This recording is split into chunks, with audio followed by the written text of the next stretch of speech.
Good evening and welcome to PopPop's LitRPG world, and I am way out of my normal place. I am talking to a supreme narrator, kind of like, Doctor Strange, the Sorcerer Supreme, the narrator supreme, Steve Campbell. Welcome to my world. Thanks for having me. I think it's thoroughly appropriate that you're my first one-on-one narrator interview. They are coming up really fast now. So you have done a lot. I'm excited to be here. Yeah. Amazed at what you have done. The breadth and scope.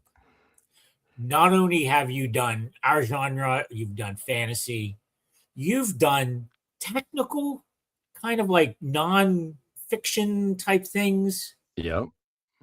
How did this all come about? How do you find out that you have this skill, this talent to do multiple voices? Well, when I came out of the womb,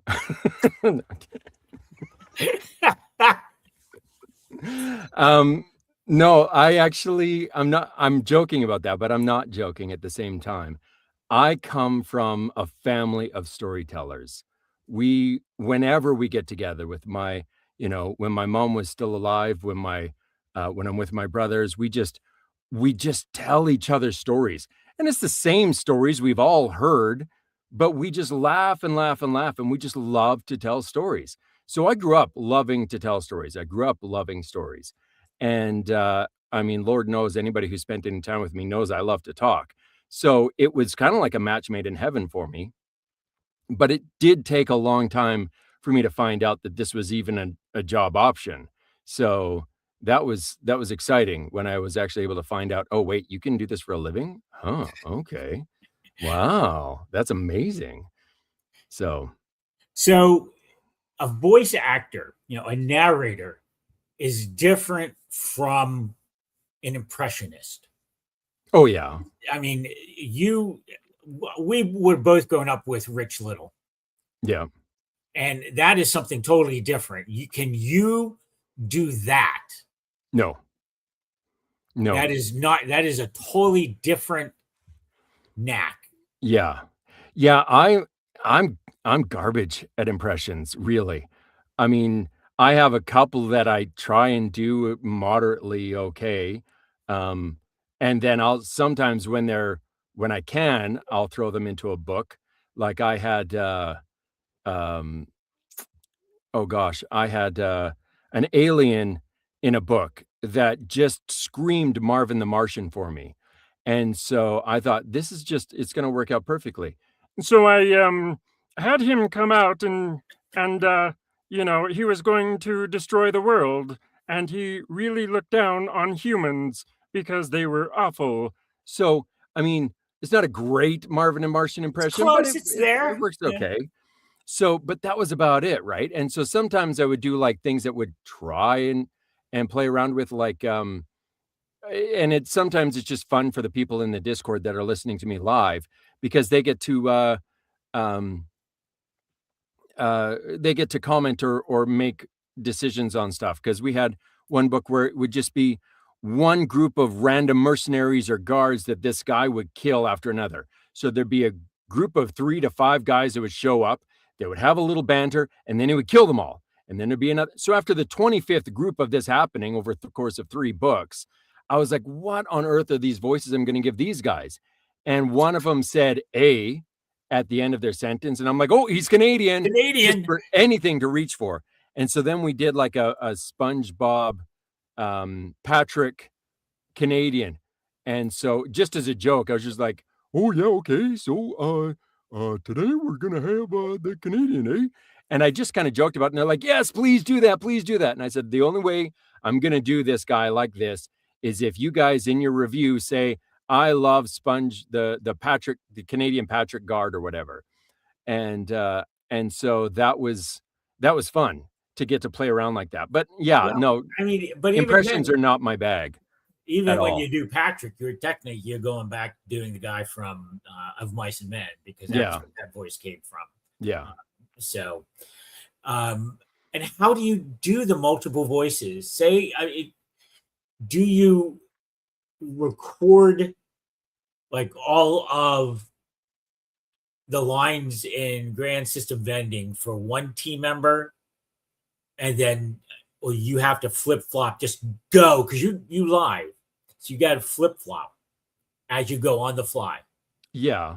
I mean, I try my best to. Oftentimes you'll make a mistake, or I have some characters that for the life of me, I cannot remember what I did with their voice. And so I have a file folder for every book, every series that has all of the different characters' names, all color coded, and then a clip from their voice that helps me remember or reminds me of what they sounded like, what accent they had, or whatever. And so when I'm recording, if I can't remember, I have to stop, go back, listen to that little tidbit, and then go back and redo their line.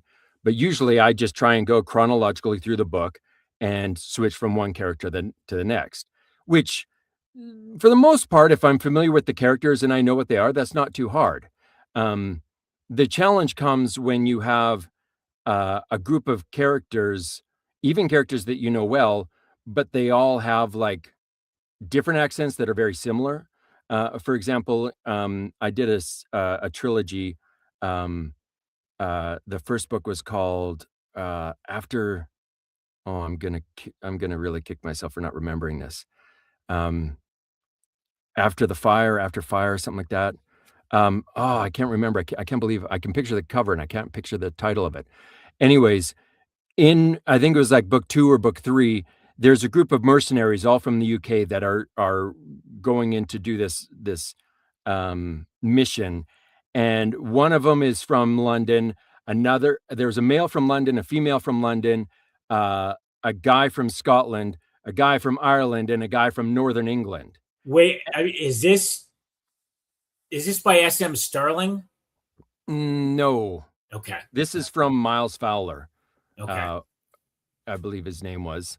And so the way that would work would be that like they're all arguing with each other. So I would have to bounce back and forth, but switching from, a bunch of UK accents and bouncing all around with them, it was just too hard. My Irish was sounding Scottish. My Scottish was sounding English. My English was like, it was just a hot mess.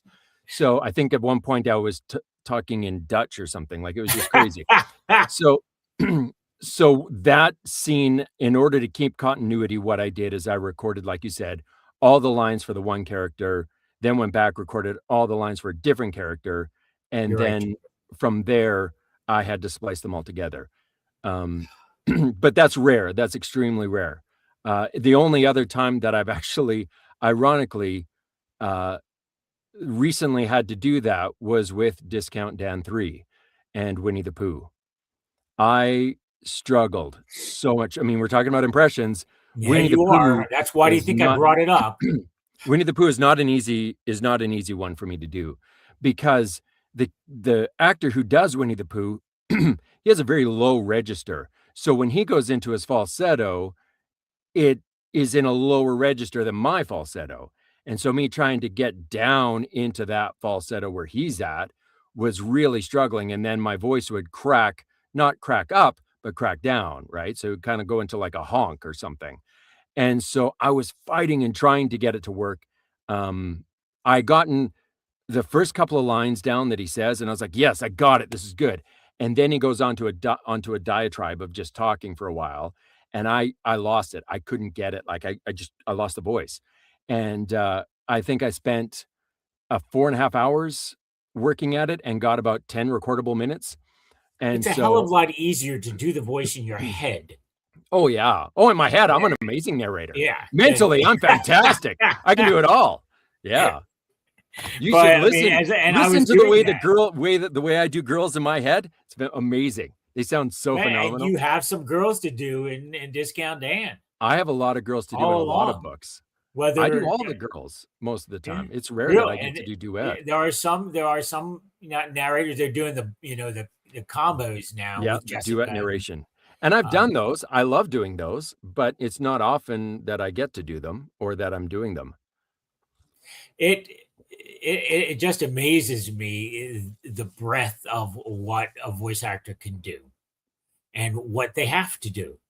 Um, and I'm just getting into them because everyone knows my brain works in a weird way. It just does. I can't listen to a book first. No. And I know that audiobooks are absolutely awesome for the drivers, for the commuters, for the Gary Bradleys who are in the office and have to listen on his his lunch breaks and things like that. And I can do it after I've read a book. So I can do, Discount Dan 1. I can do GSV 1. I can't do Macronomicon's books yet because they're all ebooks. And that is another thing. I prefer the physicality of a paperback or a hardcover. Right. But I have come to the sad conclusion that industrial strength magic is going to have to be read on an ebook. Maybe. Yeah. I don't Unless know if things that's change. Yeah. I don't know. I don't know what will happen hasn't with done that. yet. I would It hasn't I done would love it. yet. But I would love to have them on my shelf. Yeah. So I'm a huge fan of Macronomicon. It's frustrating to me, and it's no one's fault but mine. I'm going to say that right out front. But it's frustrating to me that we haven't been able to get those books out as quickly as I wanted to. And but that series is phenomenal. It would be my third series that I've done with Macronomicon. I did the Stitched Worlds to begin with, and I fell in love with his writing, with his humor, with his way of like just ingenuing the worlds and the way the characters handle the worlds. And then I did Wake of the Ravager was another one of his, and then we worked.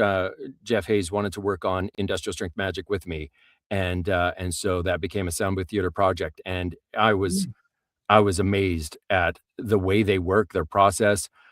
That book was Justin Thomas James and we had some conversations behind the scenes while we were prepping the book, and I started because they wanted to do some voice effects, which is their jam, their bag. They know that. That's what they do. And I didn't really do a lot of that. So I'm like, yeah, that would be amazing. And so I was really excited to have them come in on that. And they're like, so what kind of voice effects do you want to do? And I'm like, I don't know. What can we do? Like, I was like a kid in the candy store. And I was just like, I don't know what to do. And they're like, well, tell us. And I'm like, I don't know. What do we say? And so, but then when I started prepping the book and getting into the meat of the book and realizing the way they work, right? Sound Booth Theater has a whole completely different system than every other publisher, producer, and stuff that I've ever encountered. I don't know of anybody who does it the same way they do. And so in recording, they work off of a different DAW than I'm used to, which not everyone works at the same one. That's fine. But they want a track for the narration. Then they need a track for the main characters. Then you need a track for any actors that are going to be doing stuff. All of their characters go into a separate track. And at the first book, we had Annie Ellicott, Justin Thomas James, and Jeff Hayes all in there. So that was 3 additional tracks for their stuff. And then an additional track for anybody that was talking through a helmet, because a lot of people are wearing mech suits or wearing, different types of suits. And some of the suits could all use the same kind of helmet voice recording effect. But other ones had different special effects. So those ones had to have different ones. And then if you had a character that needed a special voice effect, like they were a demon or they were whatever, then that had to have its own separate track. And then you had to have a separate track for internal dialogue, things that people are saying in their heads to themselves. So that needed a second track. So by the time I think we had counted it all down, I was up to like 24, 26 tracks that I would have to jump around to while recording to get them all in the right spaces, because I recorded the entirety of that book, including everyone else's lines, and then would put their lines in the correct place. And then they would use that format to be able to have their other voice actors go in and just punch in those lines exactly where they were, using my lines as like a placeholder or a reference. And it's brilliant. But when I've never done anything like that before, I was like, what, how do I do this? Like, this is crazy. And so when talking to Justin about it, he's like, yeah, this might be one of the most, if not the most complicated books we've ever handled. And it's your first go around. That's a lot. And I'm like, it is a lot. So, So do you think go ahead. Macronomicon would have realized? Oh, no. And I don't when expect he him to wrote it? realize that. No. Because he's not thinking about that. A lot He's of like- authors don't. Now authors are starting to, especially in the LitRPG field. When they're writing, they're thinking about how is this going to play out in an audiobook. But that was not a thing for a long time. And it doesn't necessarily have to be a thing, because an author, they need to be able, their medium is writing. That's their medium. So they Mhm. need to write with that medium in mind. Now it's our job as producers, narrators, or whatever, to be able to translate that medium from the written word to the spoken word. And I don't expect an author to be an expert in that. I don't expect them to think about that It's an kind of stuff. adaptation. Yeah. And It- in LitRPG, it is more in LitRPG, it is handled differently than I think every other genre out there. LitRPG is its own animal. And I love that animal. I enjoy working in that animal. Otherwise I wouldn't be here. But it has its own challenges, its own distinct elements that make it uniquely LitRPG. I always liken LitRPG to Saturday morning cartoons for adults. Mhm. So that, like, those characters, while maintaining a reality, while maintaining the truth of, like, they need to feel real, you need to have an emotional connection with those characters as a listener. Um, they are It's kind of expected that they are larger than life. They are like Saturday morning cartoons characters. They are big, like video game characters. They're really big. They're out there. They're Mhm. projecting a lot. Whereas when I first started narrating, the training and the instruction that you got, the standard that was in the industry was subtlety plays. Don't make things big. Don't make things over the top. Pull it back. Everything was pull back, pull back, pull back, to the point where, like, you need to be talking really quiet and saying this I'm stuff sorry, that's too here. ASMR for me. Can you? I know, and it's like, but, like, they're like, you're talking in someone's ear, and it makes sense in that. But, like, even to the point where they're like, if they're talking about, don't put a lot of distinction between your characters. Like, if you have a guy and a girl that are talking, you don't have the, like, extreme differences in their voices. It would just be subtlety. And I mean, this helps in my performance. It helps in, I believe, any performance when you're dealing with it. It's not unique to books outside of lit RPG, but, like, you would have something where you weren't even really changing your voice. You just kind of change your inflection. So you would have a guy that would be like, "What's wrong?" Or, sorry, "What's wrong?" "Nothing's wrong." "I can tell something's wrong." "Nothing's wrong." "I can tell something's wrong. Just tell me what the matter is." "Nothing is wrong. Would you just leave me alone?" And so in that, there wasn't a lot that I changed with my voice, but you can kind of tell that it's two different people talking, and that it's a woman that's more intentional about, like, what they're saying, and leaning, like, you lean into it, right? Whereas a guy, it's more like laid back and pulled back and reserved, right? Generalizing. So those kind of things are um, things that would play subtly in other genres, whereas in this one, you can have someone where you're like, "Oh, okay, so I'm going to kill," like, that's fine in a regular, like, a And we true would know it. crime. That's like a goblin, Yeah, Yeah. you wouldn't have that. That wouldn't show up, right, in those kind of books. So that's where you really are trying to, your goal, or at least my goal as a narrator, is to create a movie in your mind so that you can visualize everything that's happening. You don't need dialogue tags to know who's talking. It feels like, almost like you're getting a multitask cast, even if it's just one narrator. That's the goal. That's the dream. And when you get those people that are like, wait, because I've had people that have popped up on my Discord while I'm recording live, and they're like, those are all you, that you're doing all those voices? I thought that this was a multicast, like, they're shocked. And that's a huge honor. That's like when you're Mhm. like, yeah, okay, that's fantastic. Thank you. And then on the one book that I have someone go, "I swear that was a multicast." I'll have another review that brings you back down to earth and be like, "He doesn't put enough distinction in between his voices. They all sound exactly the same." And I'm like, "Oh, okay. Yeah, it's very Okay, that's subjective." it. It's totally So subjective. in both, I can't speak of Macronomicon again. I don't know what his system is like. I have two that I can talk about. Grand System Ending with Ryan Maxwell, who said we are his favorite Steves. It's probably true, both of us.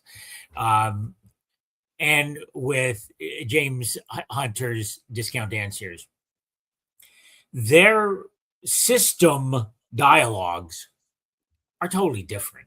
Oh, very different. Yeah. I mean, in Ryan's, it's the mechanical system that comes in and explains everything in amazingly wonderful, crunchy detail.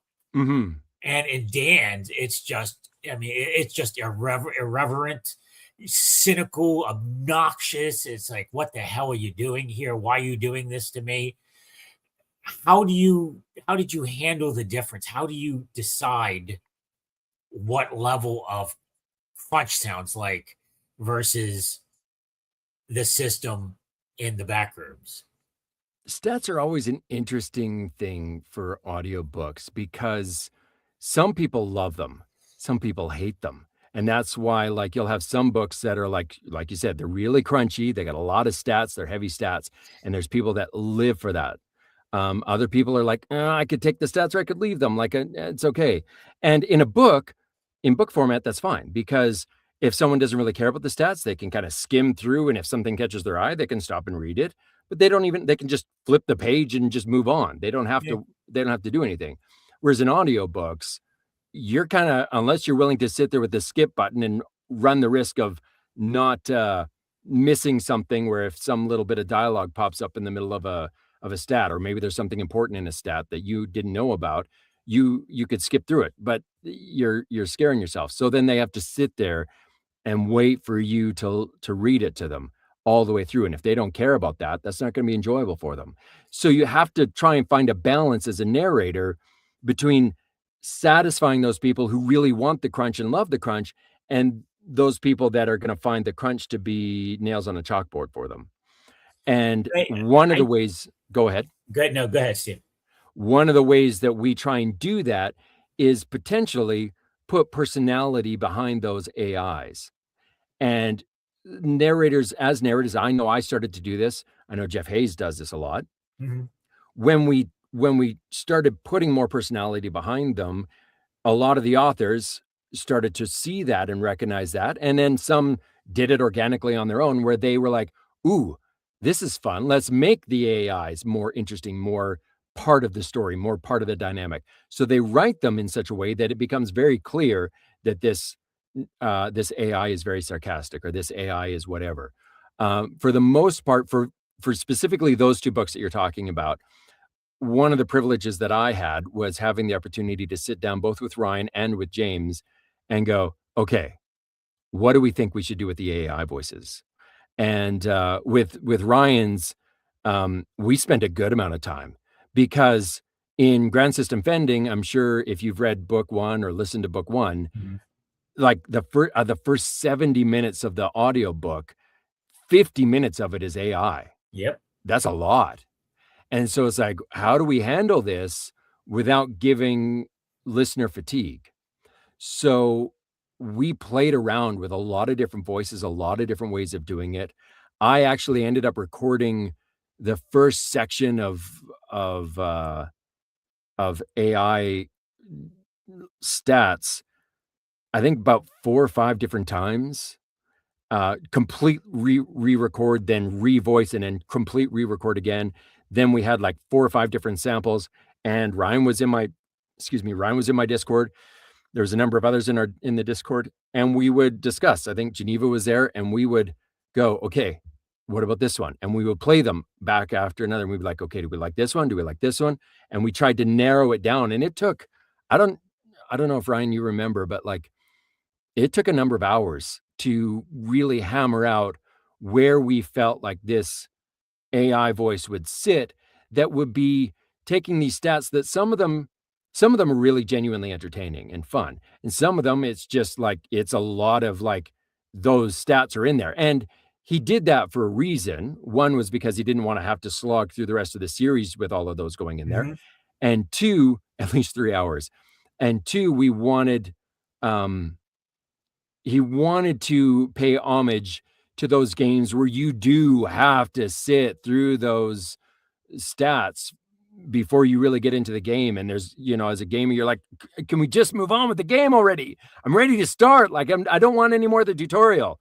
So he plays against that, and he has the characters complain about it in the book. So it was intentional.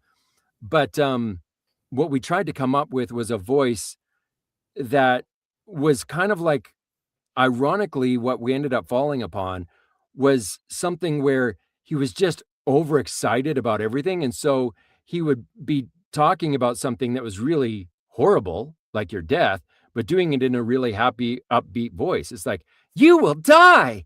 So it's like, it was just this funny thing that you're like, this thing will rip you to shreds and you will die. So be careful. And so we wanted to try and have that kind of, playfulness to it so that it would play a little bit more fun and it would be a little bit more entertaining for those people who were listening to it. And then with James was fun because he had some really clear ideas when he started with the AI. He's like, okay, what I'm thinking is I think we should maybe do something like Claptrap. And I was like, okay. So I tried to make sure that I found Claptrap and we worked on it a little bit. And he's like, yeah, that's good. And then he'd come back and like, actually, you know what I'm thinking? We should do, and he would like 3 different times he would come back with me with something like, I think we should do this. I think we should do this. And so he ended up with one. He's like, I want to pay homage to this, because so much of Discount Dan is homage to everything else, right? Some of it's homage to, Dungeon Crawler Carl. Some of it's, a large portion of it is homage to the 90s. And so that there's all these little, if people can recognize them, there's all these little Easter eggs, not only in the text, but also in what we discussed when it comes to the voices and the sounds and the characters. For example, a lot of people really love Croc. I love Croc. And when I was reading the book, before I ever talked to James, when I was prepping the book, I really got a sense for who I thought Croc should sound like. And then when I met up with James, I was like, okay, before I say anything, what do you want to come out of this? And he says, when I wrote Croc, I really had in mind Korg from Thor Ragnarok. And I was like, yes, that's exactly what I was thinking. That's the voice that I wanted to do for him. And he's like, perfect. We're both on the same page. He says, I'm so glad you got that. So it worked out fantastically. And there's a few people that have definitely got that inspiration. There's a few people that have picked up, I can't remember his name. It's killing me. He's a New Zealand actor who's on The Manager on Flight of the Conchords. And he's like the tutorial guide on Jumanji or whatever. I can't remember his name, but he's a ginger. He's really funny. He's in the Yes Man. But there were times when I was really struggling to find the right accent for some certain words that I couldn't quite get into that New Zealand, That's a tough accent. Hitch. And so I would listen to a lot of him doing these lines. And so some of his personality would kind of come out in Croc in those areas, and people picked up on that. And we actually have a question. Oh, okay. This is a new author to our genre. Okay. Do you nitpick or do you gather ideas for future use? When I'm listening to other audiobooks? Yes. If you listen to other audiobooks. Oh, I started out as a listener. I was a fan of LitRPG. I was a fan of audiobooks long before I ever became a narrator. Well, LitRPG not long before I became a narrator. I think I was actually starting to train to work on becoming one when I discovered LitRPG. But I am a fan of different narrators, and I'll absolutely try and steal some stuff. And what they say is, if you steal from one person, it's plagiarism. But if you steal from everybody, it's research. So I try and listen to a lot of different narrators from a lot of different genres. And I have certain ones that are really a favorite of mine. And then I'll be like, ooh, I like what they did there. That was good. Ooh, I like that. And I'll try and emulate that or draw from that or try and learn from that. And then there are some times with the same narrators or just some narrators in general that I'm like, I'm learning what not to do. Okay. So, and it happens, right? Everything's subjective, and some people really love narrators that I'm not a fan of. And some people that like, I'm a huge fan of a narrator, and I know a lot of people that are like, oh, I can't stand listening to that person. So it's all subjective. I know that there are people that really enjoy what I do as a narrator, and there are people that are like, no, I do not want to listen to him. So it's everyone's gonna have their preferences, and that's fine. That's what gives us all the opportunity to try different books and to try different ways of listening to these audiobooks. So yeah. So I'm gonna talk about Ryan a little bit more because there's just one point now. He has a lot of Yeah. goblins. Obviously, Ryan has a thing against goblins because he just does nothing but to kill every last one he can Oh find. yeah, he creates some heavy genocide there. So when you have a big ass SUV that is the weapon of choice, Yeah. how do you make the death sounds? I mean, the crunching into the bodies. And again, I didn't get that far into the actual action. Do you do that, or do you have a device that helps you make the car noises? Oh, we don't do those kind of effects, not in this book. Okay. So, yeah, no, like if there's something, and sometimes you're restricted to what is in the text because the publisher, producer, whatever is like, you read what's on the page only. Now, if you have onomatopoeias in there, well, then of course you need to do those sometimes. And sometimes that can get really challenging. Like, for example, when we were just actually working on a section of Ground System Vending 3 today, and Kira goes crazy with a machine gun or an AK-47 and just unloads, and she laughs maniacally, and it has ah ha ha ha ha ha ha ha ha ha ha in all caps. And I'm like, how do I cackle maniacally as a girl? Like that's hard as a guy. Like you like what do you do there? And I have to be careful because I can't make my microphone clip or whatever. So you have to play around with some stuff and try and figure out ways to make those onomatopoeias work. But sometimes, like in book 2, I hope I'm not giving too much away with this. There's Ryan will this. let you know. Well, this is for sorry, for Discount Dan book 2. There is a scene where Croc is feasting. I won't say specifically what he's feasting on, but it is not pleasant. And he's just going to town. And it says in the text that between slurps and gulps and crunches and whatever, he's talking about how amazing this particular meal, we'll call it, he's having is. And so while I'm doing the lines, I thought, what would we, it's got to be, you have to do this with Croc, where you're like, oh, this is fantastic. The mouthfeel, it's so good. And so I worked through all of that, and I had him like slurping and doing that through the lines as I was doing it. And it was in the text that that's what was happening in the lines. But when Audible got a hold of the raw audio, they cut all of that out. Now they did it really well so that you would never know that it was missing in the first place. But yeah, I was disappointed because they just cut all of that section that I'd worked really hard on and I was really proud of. And I wanted to make sure. So I would send a clip to James and be like, is this okay? And he's like, yes, dude, that's exactly what we want. Do it. And so we were both very disappointed that that did not make it into the final cut of the audio. Well, James really does get excited. Oh, he does for sure. And he's very excited about this series. He's very proud of it, as I am. Oh, as so I am think I. he should be. So now a little tidbit, if you are on TikTok and you go on to my TikTok channel, I actually released the uncut version of that scene. So if you ever want to hear what it originally sounded like, you can go listen to it. It's in my my the TikTok book 2 scene. Of the book 2 scene of Croc devouring some tasty morsels, we'll call them. So we got to chat a little bit for the 3 minutes we had because I had technical issues before this whole thing started. We got to talk about Kiosk Kingdom for a couple minutes and just marveled at what James had to make Steve do. Wait till you people read and hear this book. I'm I mean, incredibly I will listen proud to of it. book Just, I 3. mean, It's wow. gonna be amazing. I don't know, like, as humble as I can possibly be, and people know that I don't brag about my narration a lot because I have a hard time even listening to myself. But if that turns out even half as good as I believe or hope that it will, oof, it's what James wrote is so much more exponentially, uh, better and leveled up from what he did in book 2, and book 2 I felt leveled up from book It's 1. amazing.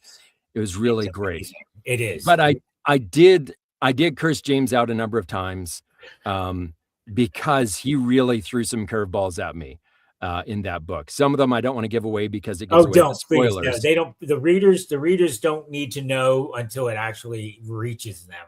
but I did have to try and speak in not accents, but 4 different languages Languages. in this book, and that was I was like, "Are you serious? Are you serious, my guy?" And so the funny thing is, though, this is the irony, and I was talking with Ryan about this today because 'cause we're working on Ground System Bending 3. Ironically enough, I feel like the 2 of them actually kind of, like, collaborated and talked together about how they can screw Steve Campbell over, It's because a valiant effort. That's a valiant goal. yeah, it makes sense to me. I mean, Yeah, I mean, if just if it sit wasn't me, I would be macronomicon, happy to anyway. bitch slap this face around. It's a very punchable face. But, they they both have Germans that speak in German in their books. They, one has a Ukrainian currently, and apparently I'm gonna have a Ukrainian in another one, in the other series, Oh, and, that's just evil. then, just throwing different things at me that are similar, not quite the same, but similar, and then, like, similar names that they're using for stuff, so I'm like, "Wait, which Ajax is this?" And that kinda stuff. So it is kind of fun.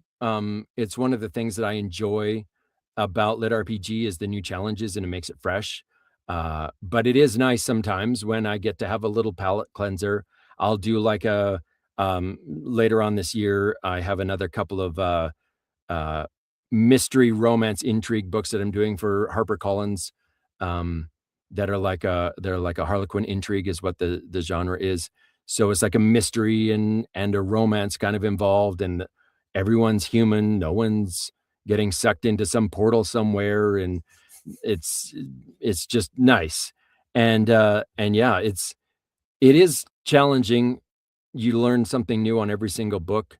I had to do a book called, Slow Death by Rubber Duck, which sounds like a lit RPG, but it's actually a nonfiction about the toxins and plastics that we're putting into our bodies and into the planet. Oh, how And lovely. that was an amazingly scary and terrifying book because you find out all of the different stuff that's going on, all the things about PFOAs, and it was just crazy. But I had to learn so many different chemical compounds and words that were like had like 37 different characters in the one word, and I'm like, what is happening? How do I pronounce this? So they all have their challenges for sure, Hmm. but it's a blast. I mean, I get to pretend all day long. Who doesn't love So, that? how far out are you booked You're for gonna have to ask my assistant that. I honestly I you stopped just trying to show up and speak? I try, yeah. I know I honestly I don't even know at this point. And I try I used to know, and it used to freak me out, and so I would panic about, like, if I got delayed, and I've been delayed a lot lately, I would just start panicking, and it would just stress me out to the point where it's like I couldn't function, so I had to just completely release that over, to my assistant and be like, "You handle the scheduling, just tell me what I'm supposed to do next." So I do know I have a number of books, a number of series, a number of stuff that's going on that, that I'm booked out for months and months in advance. I don't even know how far, honestly. I and it's hard because I'll get emails from people, "Hey, when can when's the next availability in your schedule?" And I'm like, "Gonna have to talk to my assistant. I don't know." And I don't wanna know because that would overwhelm me. So, now it's getting to be con season. Oh. What are you doing this year? So far, I'm only doing 1 con. It's been a while since I've even been able to go to a con. It's harder for me because I'm in Canada, so cons are a lot more expensive when you're traveling across the border. But I live for cons. I love cons. I enjoy them so much. If I could go, I would go to all of them. But this year I'm going to LitRPG Con for sure. And we'll see about the fall, what else is going to be coming up. But yeah, I'm really excited for LitRPG Con. And you are a featured. I'm a panelist, yes. You're a panelist? You're just like me. That's impossible. Yeah. That's not possible. How is that impossible? Yeah, you're you. I'm not that special. Oh, I'm not that special. But no, I'm really excited. I'm so happy to be participating this year. I was supposed to be a panelist last year, and unfortunately I could not make it last year. And I kind of went into a bit of a depression because I was just, it's weird because most narrators, they're introverts. They're actors that are introverted. That's the cream of the crop because you get to perform an act, but you're by yourself and you don't have to stand in front of a crowd. And it's really amazing for them. For me, I'm very extroverted. I live to be around people. I love being around people, which is why, recording on Discord works so well for me. Here's a couple of things from Ryan. Okay. One, yeah, no. No, just no. And neither of us should sell ourselves short. How nice, Ryan. We love you. Right. We do. That's right. He's great. Yeah. But you notice that neither of us have aquariums in the background, Ryan. No, we don't. Inside joke. It's his green screen. Yes. So we will be at LitRPG Con in July. You'll be recording up until then. For sure. Where and how best do we find you and follow you? And we know you're on Discord. So do you announce when you're doing live Discord recordings? I occasionally my assistant will post something on other social medias about a book that I'm starting or that I'm working on. But most of the time, if you're on Campbell's Corner is the name of my Discord, there's a link to that Discord on all of my social media platforms or whatever. I'm gonna have to go find that. I'm not sure if I'm in on that. I don't know if you are, but on that channel, if you're part of the server, then if you want to become a listener, and that means that I tag you and let you know when I'm going to be in the booth, then on the server you can do that. I try very hard not to spam people because I'm part of a lot of servers and I'll get notifications constantly. I'm like, so much. So I try, to limit it to once a day. If you're a listener, if you're a super listener, you might get it twice a day. That's it. Like if I'm taking a break and I'm going to come back, but I haven't done that in weeks, months, I think, done a second notification. And so, that's the notifications for Discord when I'm recording. And then as far as how to find me, of course, if you go on Audible and type Steve Campbell, a list of the books that I've been working on will pop up. And I have a website, info@stevecamppbellsvoice.com.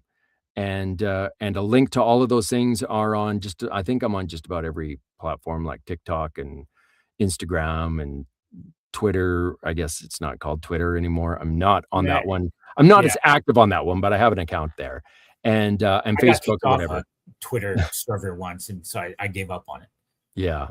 So, I mean, if you go there, I think I have a link tree that gives you a list of all the different things of where you can find me and follow me and chat with me. Like send me a message and say, hey, this is a really cool book. I really like this. I enjoy, finding out what people thought of these books and what they're, don't tell me I'm awful and that you hate me and you wish I would die. Like that you can. Does that happen? Oh, I've seen posts. I know some authors get that kind of thing when, they do different things in their books, but that's just silly talk. Mm-hmm. Hey, wait a minute. Now we have to hang out a little bit more because who showed up?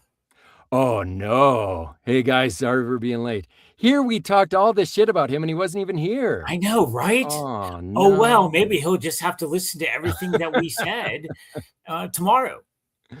Yeah, we must have mentioned him at least 3 times and then he manifested. Isn't that the way it goes? Yeah, I know, right? I think it's like James Hunter, James A. Hunter. And yeah. So should I give him the the tease line that I told you about. I didn't even get to tell you the tease line.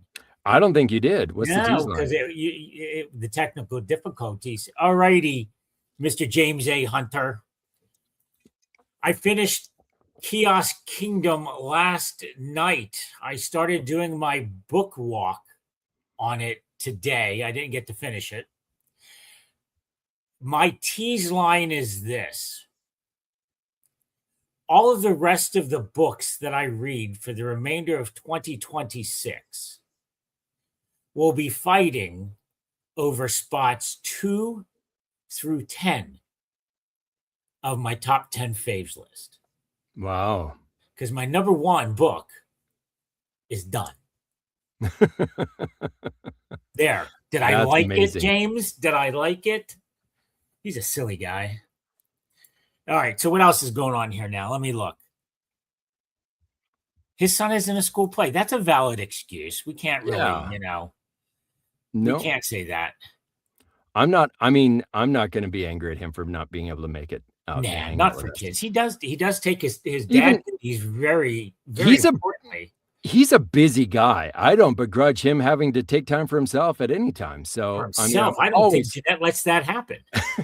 I'm always happy to have him hang out. I love talking with James. I talked with him earlier today. He let me steal one of his videos that he did on TikTok, and I used it for my own TikTok video to wish someone a happy birthday on there. It was a lot of fun, and I was very happy with the way it turned out. But yeah, he's a hoot. I enjoy talking with James a lot. James, we had a couple minutes to talk about the book because we both know what happens in it, and we just were in awe of the scenes. And I still have, I don't know, 5 to 10 minutes. I don't care how long this video takes or my book walk takes. I'm going all in. So being a parent, let's see, what does he babble about now? Yeah, there you go. What do you listen to in the car, James? We'll get to that later. So he definitely isn't listening to Discount Dan with his kids in the car. I don't know if that would be a good idea. I don't know. So, I get to do another show tonight. Oh wow. Where Reckwell and I are doing the Road to Jordan Con. It was something that Geneva put together for us and made us do. When Geneva talks, you do it. Yeah. So after this, starting around 9:00, I get to talk to Gary Furlong. That's awesome. He's a great guy. I have no idea what I'm stepping into with the two of you. And next week I have someone totally different. I'll talk about my future schedule, later. Well, Gary's so much more cooler than I am. He's laid back and just so confident and smooth. And he's got that gorgeous Irish accent that he can just whip out with no problem at all. So yeah, you're in for a treat with him. That will be loads of fun. I'm just so happy that I got both of you here. And I am excited for Jordan Con. Yes, James, it'll be loads of fun. I'm so glad that Rec forced me into going, or talked me into going. is the theory that we're going. And as always, I have very close these books, and yeah, over yonder I have hardback and softback of Grand System Vending. So I go all in to the books behind Steve Campbell's voice. And if Maconomicon had his books up on paperback, they'd be out there too. And there'd just be a whole nother series. So what do you want to say to everyone here tonight, and who's going to watch this in the future? Because I'm just going to go yell at people for not showing up and missing out on us, because why would you do that? I am just happy to chat books, audiobooks, LitRPG all the live long day. So if someone's willing to do that with me, then I am there like swimwear. And that's a good saying. It's not mine. I wish I could take credit, but it's not. But no, I really enjoy it. I love this genre. I love the authors that I get to work with. I am incredibly, incredibly blessed and fortunate, especially because right now, ironically enough, back to back to back, I'm doing book 3 of Discount Down, which is done. It's finished. I'm working on book 3 of Grand System Vending. And then immediately after I finish book 3 of Grand System Vending, I'm moving on to book 3 of Industrial Strength Magic. So it's like book 3, book 3, book 3 of some of my favorite series that I've had the privilege to work on.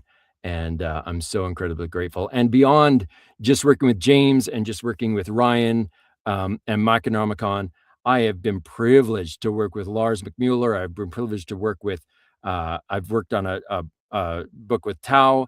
I've worked on a book with Ryan De Bruin and Jacob Tanner. And like all of that was just incredible. And I got my start really with Cameron Milan with Towers of Heaven. First we did Fabled. Oh, shoot, now I can't remember that name of that book. That was years and years ago. But we did The Fabled Worlds or something like that. And then from there we started Towers of Heaven, and that book really kind of took off and made a lot of people were really happy with it. And it made a lot of people frustrated because they wanted that series to continue. He completed it after 3 books, and people, especially authors, were Things like, that happen. should have been 7 or 8 books. But yeah, I just am overjoyed, and I love being a part of this community. I love hanging out with everyone. So yeah, James wants to know what you're reading to and listening to right now.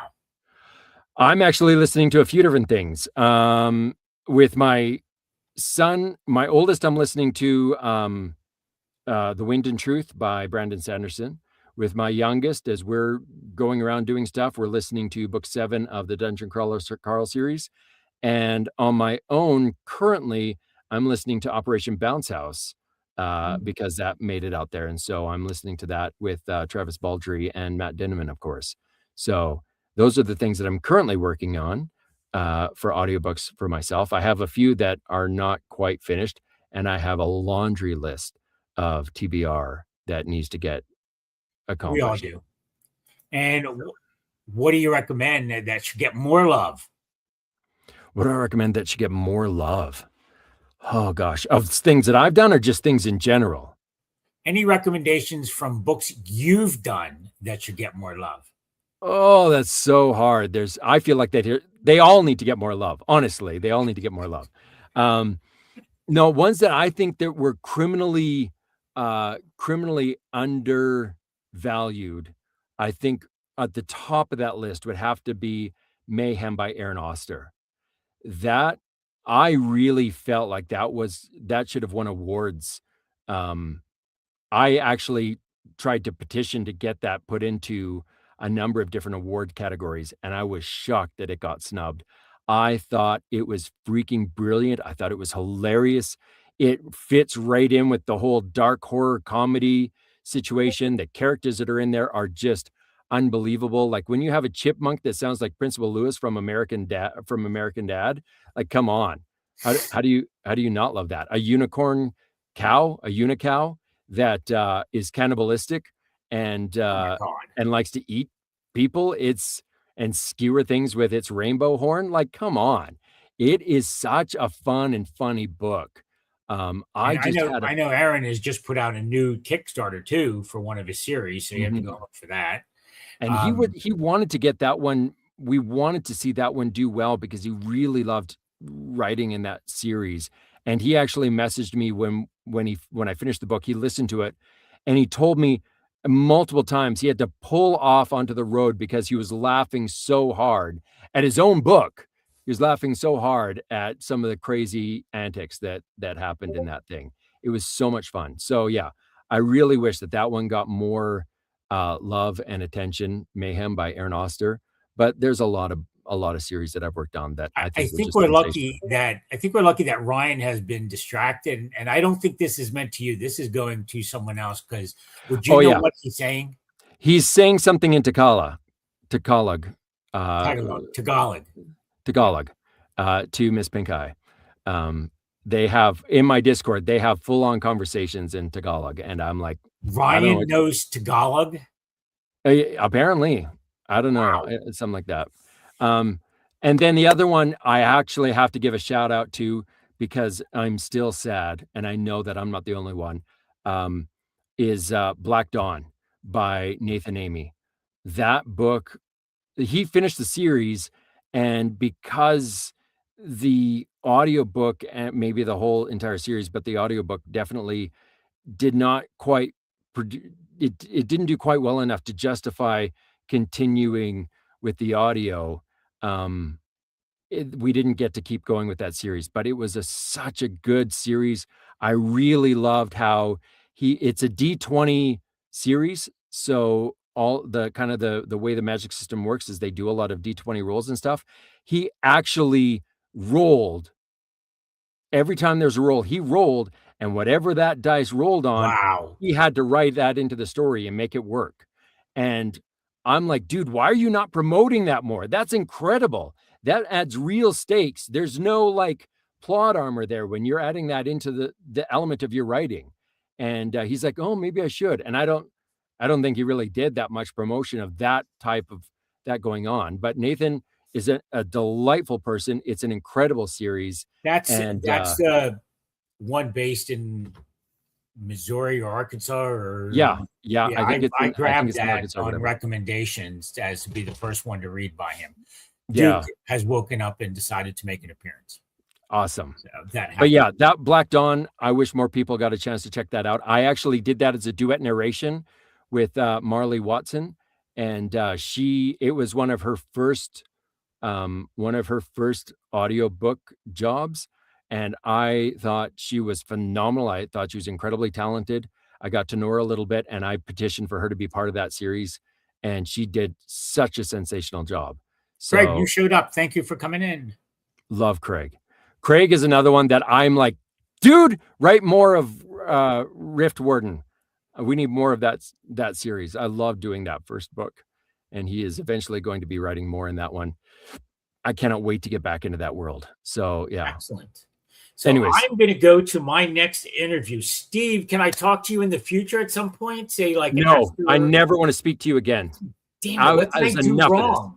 What did I do wrong? Like maybe after everyone has listened to and read book 3.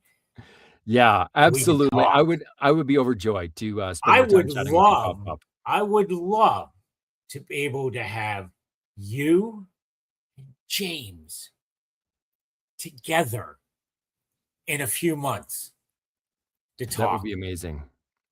Because that would be amazing.